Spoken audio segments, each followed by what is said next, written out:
Galates 2, 11. On a Galates 3 aussi. 1 à 5. Et on a 1 Corinthiens 11, 17 à 22. Et je lis rapidement. On entend généralement dire qu'il y a de l'immoralité sexuelle parmi nous. Et une immoralité telle qu'on ne la mentionne même pas chez les non-croyants. C'est au point que l'un de vous a pris la femme de son père. Et vous êtes enflé d'orgueil. Vous auriez dû plutôt prendre le deuil, de sorte que l'auteur de cet acte soit exclu du milieu de vous. Quant à moi, absent de corps, mais présent en esprit, j'ai déjà jugé l'auteur d'un tel acte, comme si j'étais présent. Quand vous vous rassemblez au nom de notre Seigneur Jésus-Christ, je serai avec vous en esprit, avec la puissance de notre Seigneur Jésus-Christ. Livrez un tel homme à Satan pour la destruction de la nature pécheresse, afin que l'esprit soit sauvé le jour du Seigneur. Vous n'avez vraiment pas de quoi être fiers. Ne savez-vous pas qu'un peu de levain fait lever toute la pâte? Purifiez-vous donc du vieux levain, afin d'être une pâte nouvelle, puisque vous êtes sans levain. En effet, Christ, notre agneau pascal, a été crucifié pour nous. Célébrons donc la fête, non avec du vieux levain, le levain du mal et de la méchanceté, mais avec les pains sans levain, de la pureté et de la vérité. Je vous ai écrit dans ma lettre de ne pas entretenir des relations avec ceux qui vivent dans l'immoralité sexuelle. Je ne parlais pas d'une manière absolue des gens de ce monde qui vivent dans l'immoralité ou sont toujours désireux de posséder plus, voleurs, idolâtres, autrement, il vous faudra sortir du monde. En fait, ce que je vous ai écrit, c'est de ne pas entretenir de relations avec quelqu'un qui, tout en se disant votre frère, vit dans l'immoralité sexuelle et toujours désireux de posséder plus, idolâtre, calomniateur, ivrogne ou voleur, de ne pas manger avec un tel homme. Est-ce à moi en effet de juger les gens de l'extérieur? N'est-ce pas ceux de l'intérieur que vous devez juger? Les gens de l'extérieur, Dieu les jugera. Chassez le méchant du milieu de vous. Amen. On lit tout et non, votre thème, c'est quoi? L'église avait des problèmes. On va expliquer pourquoi. Allez-y. On lit tout d'abord. Lisez tout d'abord. Ok. Galates 2. Oui, 10 minutes. Donc, lisez tout. Galates 2, verset 11. Mais lorsque Pierre est venu à Antioche, je me suis ouvertement opposé à lui parce qu'il était condamnable. Galates 3, verset 3 à 5. Manquez-vous à ce point de bon sens? Après avoir commencé par l'esprit, voulez-vous maintenant finir par votre propre force? Avez-vous tant souffert pour rien? Si du moins c'est pour rien, celui qui vous accorde l'esprit et qui accomplit des miracles parmi vous, le fait-il donc parce que vous pratiquez les œuvres de la loi ou parce que vous écoutez avec foi? Amen. 1 Corinthiens 11, 17 à 22.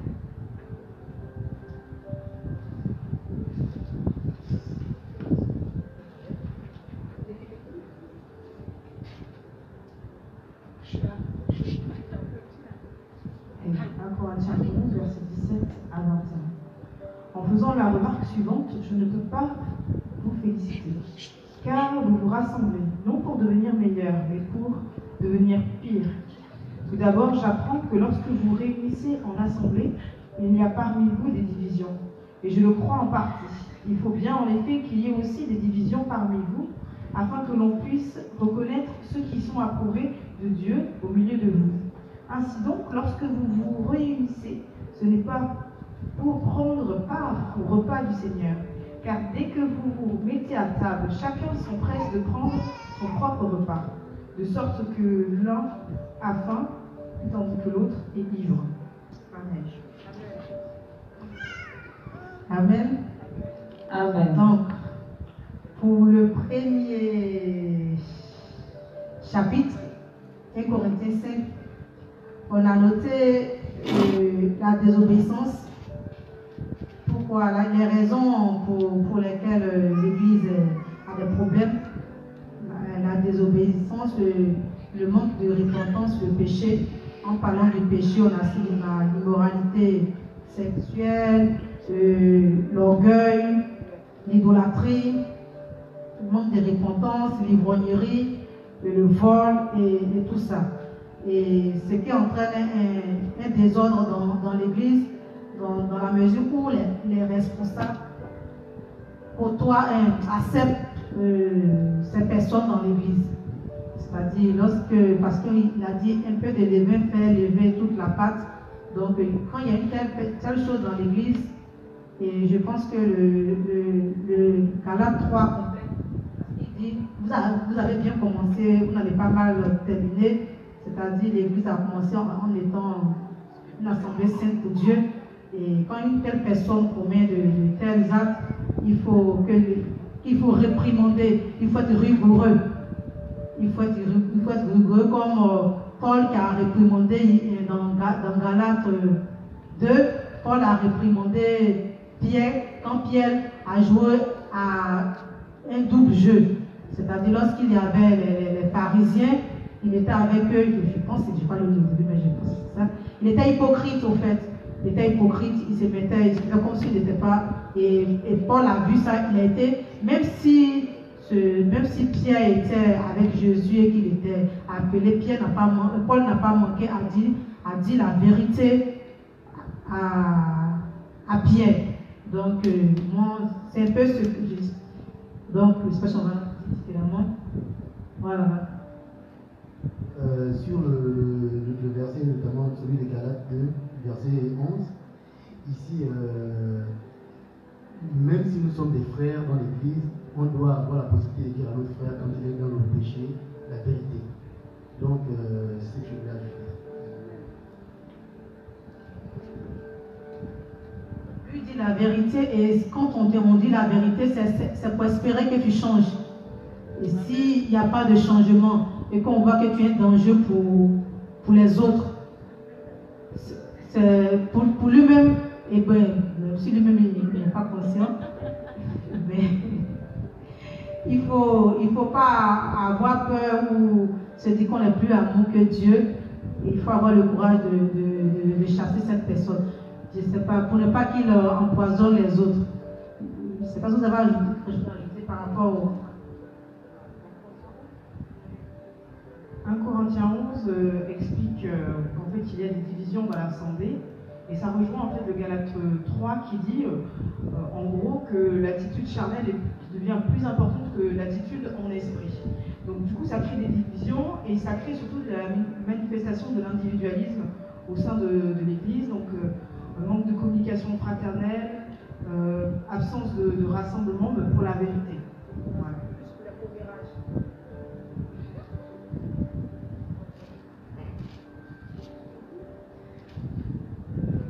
Compléter que en fait dans l'église à cette époque-là, les chrétiens étaient pires que les païens. Donc du coup dans leur attitude, ils ne reflétaient pas le Seigneur. Pourtant au départ quand ils se sont impliqués, c'était rien que spirituel.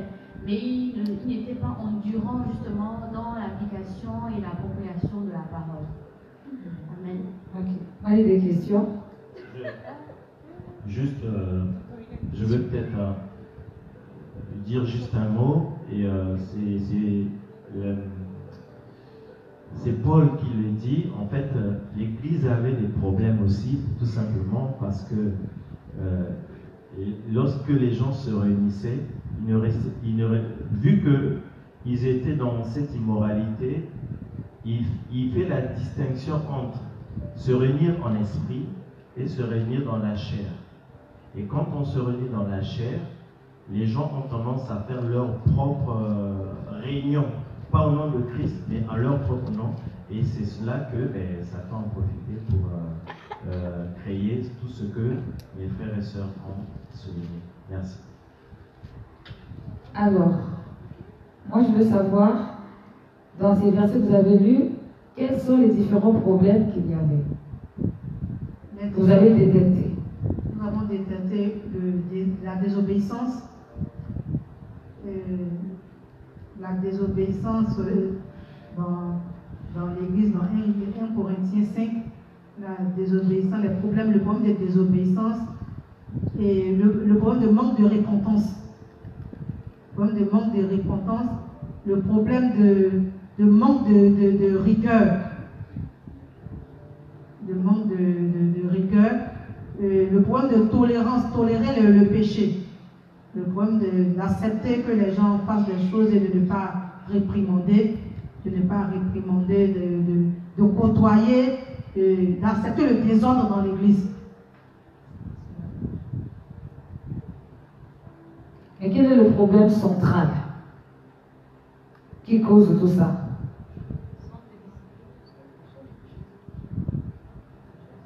Moi, je pense que il peut y avoir le péché, mais quand on accepte, moi je pense que c'est le fait de tolérer tout ça. D'accord. Et quel péché était à l'origine de toute la suite des autres? C'est l'immoralité sexuelle. Dans le verset.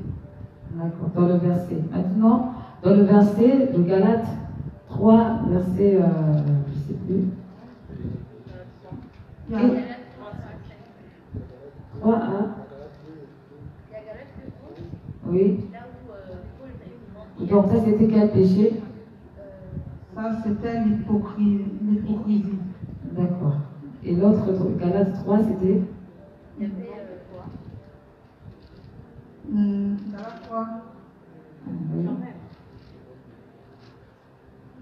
Le manque de bon sens. Ah bon?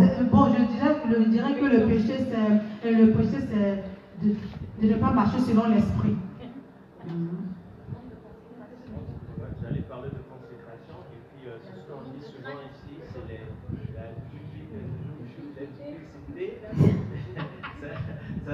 C'est ce qu'on dit souvent ici, c'est que les gens qui ne sont pas consacrés au Seigneur, donc un moment, ils acceptent peut-être de marcher avec lui, mais sans laisser leur chair, en fait, leur côté charnel. Donc, ils étaient avec Christ, mais aussi avec leur chair, si vous ne pouvez pas dire avec dans le péché. Il y a quelque chose d'important que vous devriez détecter dans Galates 3. Si vous lisez depuis Galates 3 à partir du verset 1 jusqu'à... Je vais donner quel passage? De 3 à 5. Je donnais Galates 3 à 5. Oui. Si vous commencez depuis le début, vous allez voir. Parce que normalement, quand on lit un passage, qu'est-ce que j'avais dit? Voilà. Non. Bon, je lis rapidement. Galates sans intelligence. Qui vous a fasciné pour que vous n'obéissiez plus à la vérité? Vous, aux yeux de Jésus-Christ, a été décrit comme crucifié. Voici seulement ce que j'apprends de vous. Est-ce en pratiquant les œuvres de la loi que vous avez reçues? Manquez-vous à ce point de bon sens? Après avoir commencé par l'esprit, voulez-vous maintenant finir par votre propre force? Avez-vous tant souffert pour rien? Si du moins c'est pour rien, celui qui vous accorde l'esprit et qui accomplit des miracles parmi vous le faites-il donc parce que vous pratiquez les œuvres de la loi ou parce que vous écoutez avec foi? D'accord, avec toi. C'est quoi le problème? Je peux souligner une chose que Paul étant loin, c'est qu'en fait, ils s'éloignaient de la vision que Paul avait laissée parmi eux. Donc, qui était quelle vision? S'éloigner de la vérité pour suivre leur vérité. D'accord. Alors, quelle était la vérité? Marcher selon l'esprit. Marcher avec la crainte de Dieu. C'est-à-dire? Obéir à la parole de Dieu. Bon, d'accord. C'est-à-dire? Il n'écoutait pas l'évangile avec foi. D'accord. Marcher avec sagesse. Quel est le message que Paul a beaucoup prêché en considérant sa nature qu'il était avant. Et ils sont repartis dans la loi déjà, au lieu de suivre ce que Christ a laissé comme héritage. Ouais. Mais comme ils étaient pour beaucoup des Juifs, ben, ils préféraient à un certain moment, de temps en temps, retourner vers leur... Donc, quand je marche par la loi, je suis comment? Ben, Juif. Non, mais Je suis Chanel, je suis pas... C'est pas le mot, c'est pas le bon mot. Non. Je suis du monde. Comment? Non. Merci.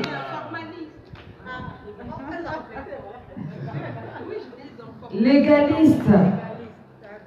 Parce qu'ils étaient convaincus que tout ce qu'ils avaient, c'était parce qu'ils pratiquaient des œuvres. Ça, c'est du légalisme. Il y a surtout d'abord la grâce de Dieu, et bien sûr, la foi va se confirmer par les œuvres. Mais ce n'est pas d'abord les œuvres et puis la foi. Et donc, Galates, Paul est obligé de revenir là-dessus parce que beaucoup pensaient que c'était au travers de leur force. D'ailleurs, il insiste, vous avez commencé par l'esprit, vous terminez par la force, parce que justement, c'est la dimension de la loi qui commençait à entrer dans la tête. Et ça, il faut faire extrêmement attention. Beaucoup de personnes, beaucoup de chrétiens croyons bien faire. Ils commencent souvent par la grâce de Dieu, puis ils terminent par la loi, et ça devient juste tu fais pas, tu fais pas. Et il n'y a pas la dimension même de l'amour à l'intérieur du frère. Et on attribue tout parce qu'on a fait. Non, il y a des choses que Dieu donne. Dieu donne même à des méchants, parce que c'est sa grâce. Et ça, c'est important de retenir.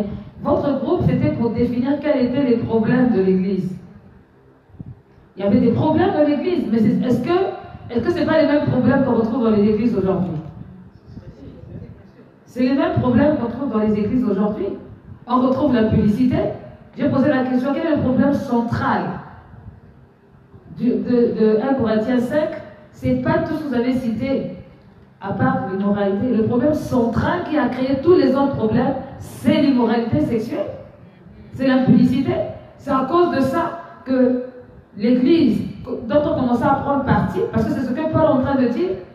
D'autres ont commencé à prendre parti, d'autres ont commencé à se positionner, d'autres étaient fiers de ça, d'autres étaient lâches, ils n'arrivaient pas à prendre de décision. Mais c'est ce qu'on trouve aussi dans l'Église. On trouve ça dans l'Église. Quand quelqu'un pêche, on veut traiter la personne comme si elle était païenne.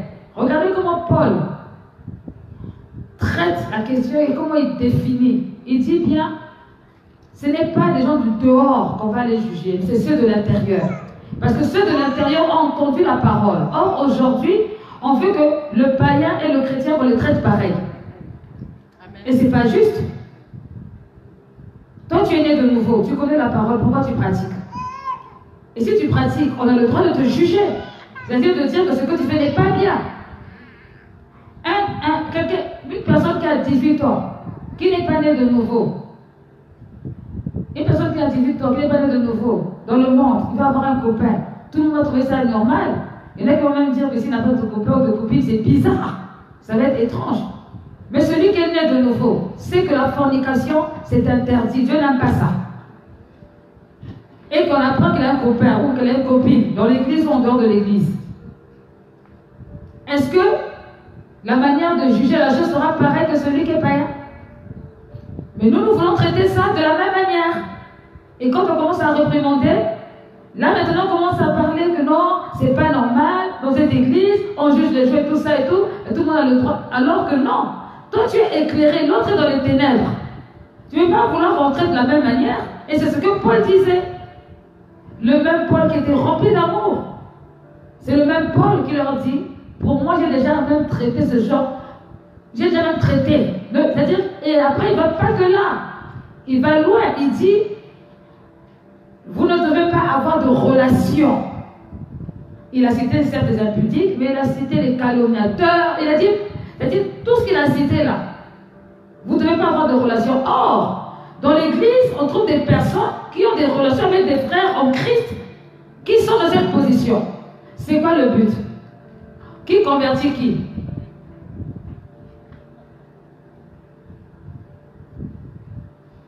l'église avait des problèmes. Et j'ai fait exprès de prendre différentes églises. Il y a l'église des Corinthes qui avait ces problèmes de désordre dans l'église, spirituellement parlant. L'église de Galate qui pensait bien faire, mais qui était complètement légaliste. Et puis, je ne sais pas quel autre verset vous avez lu. C'était Galate aussi.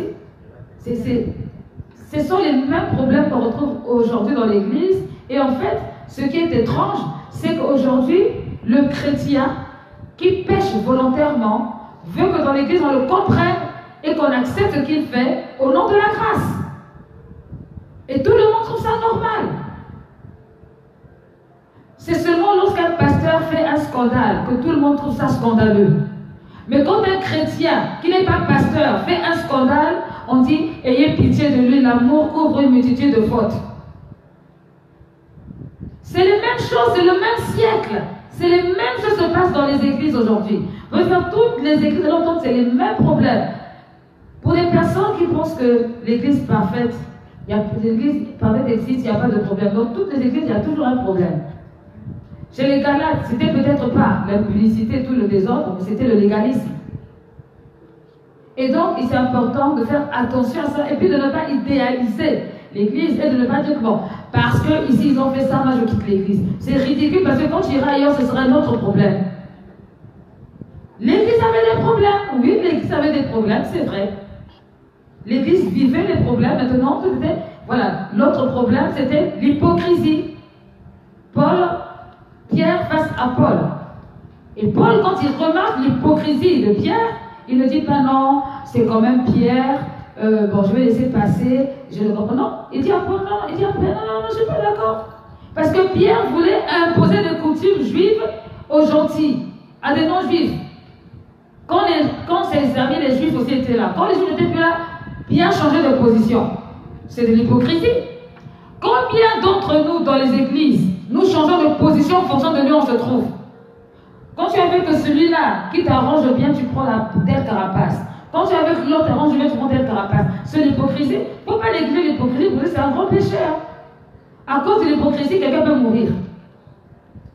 À cause de l'hypocrisie, quelqu'un peut mourir. Quelqu'un peut être condamné à cause de l'hypocrisie parce qu'on a refusé de se positionner. Quand tu te positionnes pas, tu es hypocrite. Tu ne veux pas être entre les deux. Non, c'est bizarre. Et ce sont les choses qui existent, qu'il faut voir et qu'il faut comprendre. Et il faut les traiter sur la base de la parole. Très souvent, on aime bien, accuser les autres sur la base des versets bibliques, mais revenez toujours sur les contextes. Revenez toujours sur les contextes. L'Église avait des problèmes, l'Église a des problèmes, et l'Église aura des problèmes jusqu'à l'enlèvement. Parce que l'Église est faite d'hommes, des hommes spirituels et des hommes charnels. Et chacun essaie de faire de son mieux pour essayer d'en sortir, pour y arriver. Mais le temps d'y arriver, il y a un problème qui se crée à gauche et à droite, c'est pour ça qu'il faut se garder, il faut se préserver, il ne faut pas accepter de rentrer dans des choses quand on ne comprend pas. C'est Paul. Je suis sûre que si Paul était de notre siècle et qu'on se mettait à lire le verset, le 1 Corinthiens 5, les gens allaient dire que Paul exagère. Paul même se prend pour un saint. C'est pas normal. Donc, qu'il ne pêche pas sur cette terre. Oh, ça, je suis sûre que j'en ai entendu ça. Mais Paul dit, n'ayez même pas de contact. Là, je suis sûre qu'elle va dire, mais Jésus a mangé avec les prostituées. Est-ce que les prostituées étaient nées de nouveau? Eh bien oui, quand Jésus est allé voir Zachée n'était pas encore né de nouveau. Et la manière dont Jésus pouvait traiter Pierre, c'est pas comme ça qu'il traitait celui qui était pécheur. C'était pas la même chose. Il faut avoir le discernement, il faut développer. Il faut développer. Vous allez trouver beaucoup ce genre de choses dans l'église. Il faut avoir le discernement. Et quand on est un responsable, on est capable de trancher sur la base de la parole avec amour. Vous savez, pour ceux qui sont en train de traiter la discipline, on reviendra là-dessus, c'est pas agréable de donner une discipline à quelqu'un. De mettre quelqu'un en suspension, c'est pas agréable, hein? Mais il faut que ça existe pour mettre la crainte de Dieu dans l'église. Mais sinon, c'est pas agréable. Est-ce que vous êtes content de punir vos enfants? Il y en a même qui n'arrivent pas. Et pourtant, il le faut. Ça fait partie de l'Église. C'est important. Amen. Que Dieu vous bénisse. J'aurais une question là. Comment? Une question concernant C'est moi qui pose des questions. Non, vas-y. Non. 1 Corinthiens 5. Oui. 1 Corinthiens 5. Livrez un tel homme à Satan pour la destruction de la nature pécheresse, afin que l'esprit soit sauvé le jour du Seigneur Jésus. Oui, donc. Parce que là, on ne s'est pas compris dessus. Livrer un tel homme à Satan. Si c'était moi qui avais dit ça, je crois que l'église allait se fermer.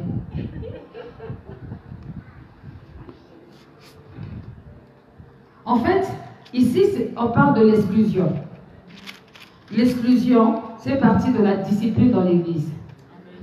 Une personne qui agit volontairement mal et qui, on peut tomber, tout le monde peut tomber. Mais quelqu'un qui vit dans sa condition et qui considère qu'il est bien, c'est une personne qui doit être isolée. Parce que, à force d'être côtoyée, cette personne va faire croire que c'est pas grave. Ça amoindrit la conséquence du péché et ça pousse d'autres à pécher aussi. Quel que soit le type de péché, hein. Ce n'est pas... C'est quel que soit le type de péché. Je vais lire ça dans ma version, 1 Corinthiens 5. Alors, c'est le verset 5. Qu'un tel homme soit livré à Satan en vue de la destruction du mal qui est en lui, afin qu'il soit sauvé au jour du Seigneur. Livré à Satan, c'est une formule d'excommunication en usage chez les Juifs. Il impliquait l'exclusion de la communauté, décrit dans Matthieu 18, versets 15 à 20. Donc dans Matthieu 18, verset 15 à 20, il y en a qui l'ont déjà lu. Il y avait différentes étapes avant d'arriver à cette décision. Ce n'est pas que bon, j'ai appris que Nadège a péché et immédiatement je prends Nadège et puis je dis allez, tu sors de l'église, c'est fini. Non. Avant d'arriver à cette étape, on va voir Nadège, on dit à Nadège, ce que tu as fait n'est pas bien. Nadège, réponds-toi. Nadège refuse de se repentir. On revient voir Nadège, mais pas seul cette fois-ci, avec 2 ou 3 anciens de l'église. Nadège, réponds-toi. Nadège refuse encore de se repentir. Ok. Maintenant, on va parler à Nadège devant toute l'église. Nadège, réponds-toi. Nadège refuse de se repentir. Ah, ok. La Bible dit que considérez cette personne comme païenne. Donc, qu'est-ce qu'on va lui faire? On va lui interdire d'être en relation avec les autres, de manière à ce que lorsqu'elle sera seule, qu'elle réfléchisse. Son âme étant attristée, et si c'est une personne qui aime la communion fraternelle, elle va se trouver triste. Elle va réfléchir, elle va chercher dans la sincérité touchée par le Saint-Esprit à se repentir. Et quand elle se répand, alors elle est réintégrée dans la communauté. Tant qu'on ne s'est pas repenti, on ne peut pas la réintégrer dans la communauté. C'est ça qu'on parlait de livrer à Satan. C'est-à-dire, c'est pas à Satan de manière que Satan... Mais c'est-à-dire, c'est vrai que quand tu sors de la communauté, entre guillemets, de façon spirituelle, tu es exposé. Il peut t'arriver beaucoup de choses. Parce que l'église est une protection. Il y en a qui pensent que c'est pas ça, qui croient qu'ils sont tout puissants et tout pouvoir. L'église est une force, est une protection. Spirituellement, quand tu es dans une église, c'est-à-dire Dieu sait ce qu'il fait, il protège. Quand tu sors de l'église, tu n'es plus couvert spirituellement par ce que tu as prévu par rapport à l'église, tu es livré. Tu es livré. Donc, cette livraison est faite exprès pour que tu te répandes et que tu reviennes dans les bonnes conditions dans l'église, dans la communauté. Voilà ce que voulait dire le verset. Amen.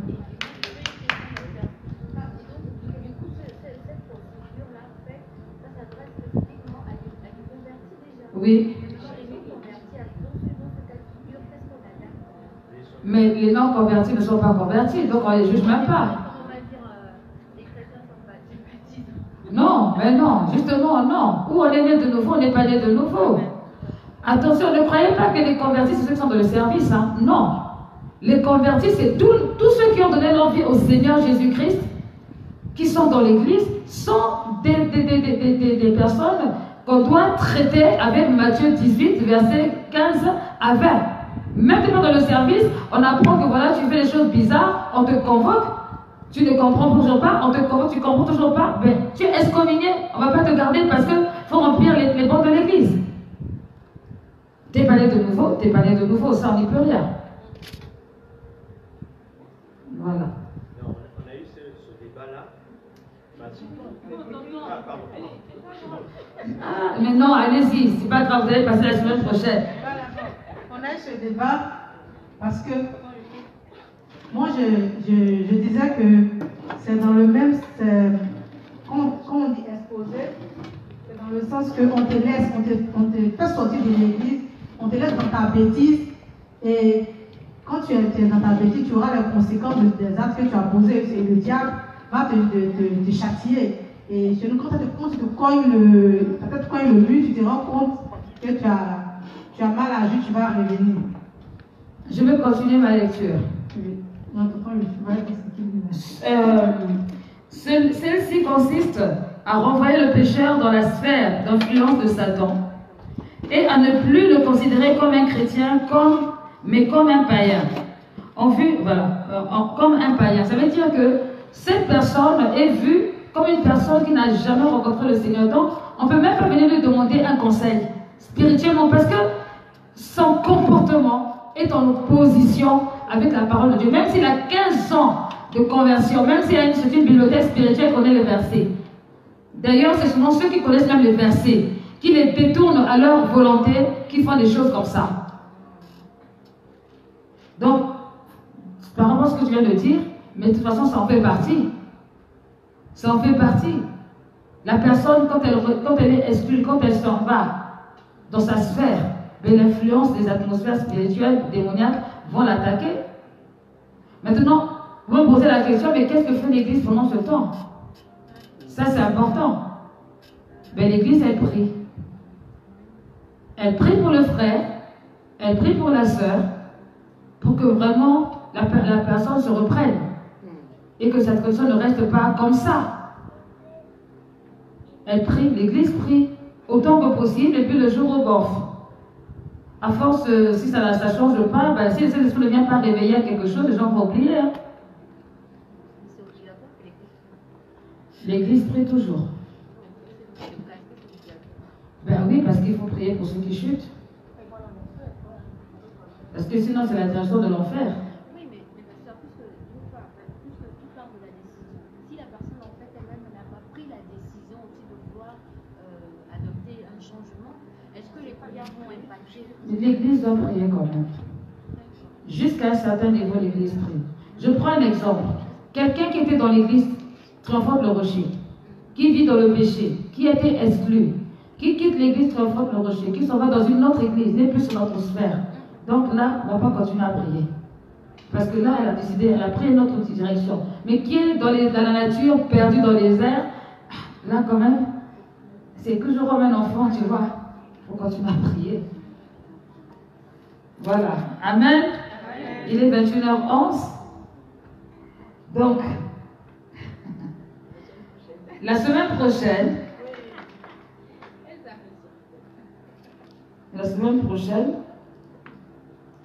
le groupe de Pamela et le groupe de Elsa, vous allez vous préparer pour ce moment-là. C'est pas la peine de regarder des encyclopédies. C'est sur la base de ces versets, c'est tout, il n'y a pas plus. Il n'y a pas moins. Comment? Et le pasteur d'Esther, il ne sera pas là.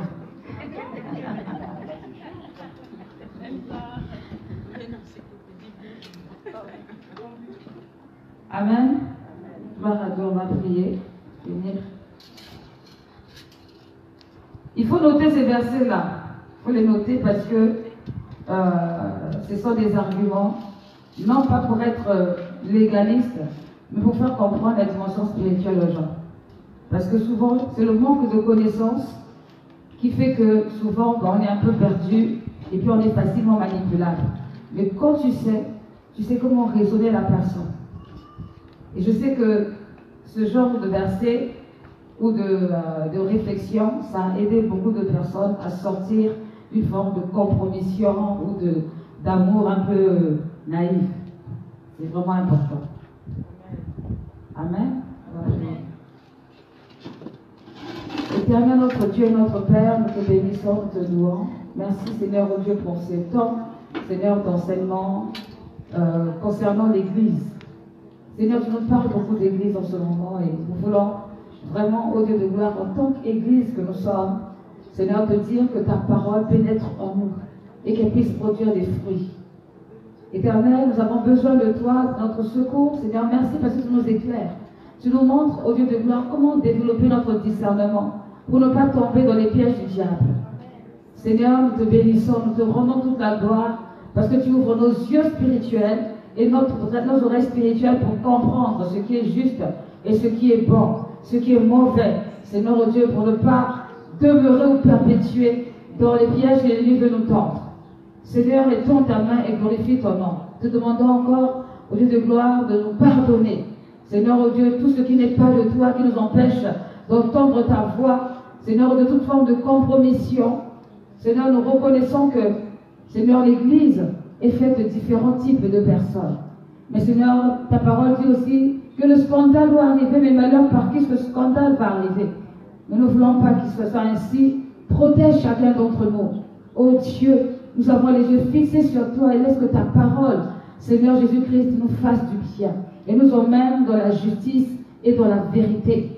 Pas notre vérité, mais ta vérité, Seigneur. Répands ta grâce et ton esprit en nous et glorifie ton Saint-Nom. Merci, Seigneur. Accompagne-nous, oh Dieu, que ton règne vienne et que ta volonté s'accomplisse dans nos cœurs et dans nos vies. Seigneur, au nom de Jésus-Christ, nous t'avons prié. Amen.